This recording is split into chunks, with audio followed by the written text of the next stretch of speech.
ಹೇಳಿದ್ದಾರೋ ನನಗೆ ಗೊತ್ತಿಲ್ಲ. ಆದರೆ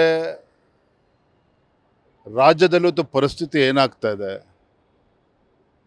ನಮ್ಮ ರಾಜ್ಯದಲ್ಲಿ ಮಹಾನಗರ ಪಾಲಿಕೆಗಳಲ್ಲಿ 30,000ಕ್ಕೂ ಹೆಚ್ಚು ನೌಕರರು ಬೀದಿಗಿಳಿದು ಹೋರಾಟ ಮಾಡ್ತಾ ಇದ್ದಾರೆ.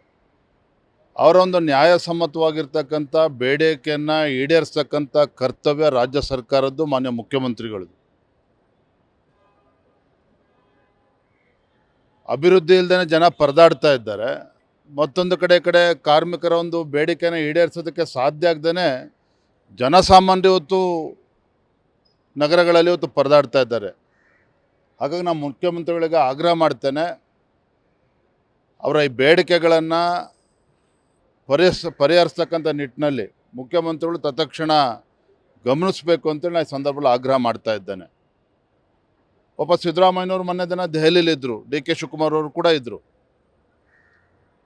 ಸಿದ್ದರಾಮಯ್ಯನವರು ಕಾಂಗ್ರೆಸ್ ಪಕ್ಷದ ಹೈಕಮಾಂಡ್ ಅಥವಾ ರಾಹುಲ್ ಗಾಂಧಿ ಅವರ ಅಪಾಯಿಂಟ್ಮೆಂಟ್ ಕೂಡ ಸಿಗದೇ ವಾಪಸ್ಸು ಕರ್ನಾಟಕಕ್ಕೆ ಬಂದಿದ್ದಾರೆ, ಬೆಂಗಳೂರಿಗೆ ಬಂದಿದ್ದಾರೆ. ಅದರ ಅರ್ಥ ಸಿದ್ದರಾಮಯ್ಯನವರು ರಾಜ್ಯದ ಮುಖ್ಯಮಂತ್ರಿಗಳು ಮತ್ತು ಕಾಂಗ್ರೆಸ್ ಹೈಕಮಾಂಡಿನ ಮಧ್ಯೆ ಹಳಸಿದೆ, ಸಂಬಂಧಗಳು ಹಳಸೋಗಿದೆ. ಇವಾಗ ಒಂದು ರೀತಿ ರಾಜ್ಯ ಸರ್ಕಾರದ ಮೇಲೆ ಒಂದು ರೀತಿ ಮೋಡ ಕವಿದ ವಾತಾವರಣ ಇದೆ.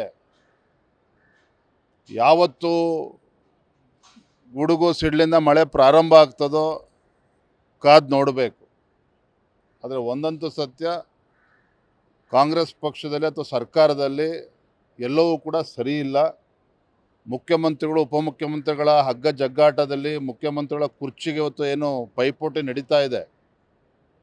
ಯಾರು ಮುಖ್ಯಮಂತ್ರಿ ಇವರಿಗೆ ಇರ್ತಾರೋ, ಇನ್ಯಾರೋ ಬದಲಾವಣೆ ಆಗ್ತಾರೋ, ಇದರಿಂದ ರಾಜ್ಯದ ಜನರ ಸಮಸ್ಯೆ ಅಂತೂ ಬಗೆಹರೋದಕ್ಕೆ ಸಾಧ್ಯ ಇಲ್ಲ, ರಾಜ್ಯದಲ್ಲಿ ಅಭಿವೃದ್ಧಿ ಕೂಡ ಆಗೋದಕ್ಕೆ ಸಾಧ್ಯ ಇಲ್ಲ. ಆದರೆ ಹೊಸ ಬೆಳವಣಿಗೆ ಏನಪ್ಪ ಅಂತ ಹೇಳಿದ್ರೆ, ರಾಜ್ಯದ ಮುಖ್ಯಮಂತ್ರಿಗಳಿಗೆ ಸಿದ್ದರಾಮಯ್ಯನವ್ರಿಗೆ ರಾಹುಲ್ ಗಾಂಧಿ ಅವರ ಅಪಾಯಿಂಟ್ಮೆಂಟ್ ಇಲ್ಲದೇ ವಾಪಸ್ಸು ರಾಜ್ಯಕ್ಕೆ ಬಂದಿರತಕ್ಕಂಥದ್ದು ಖಂಡಿತ it not a good sign. ಹಾಗಾಗಿ ಏನೇನು ಬೆಳವಣಿಗೆಗಳು ಆಗ್ತದೋ ಕಾದು ನೋಡೋಣ.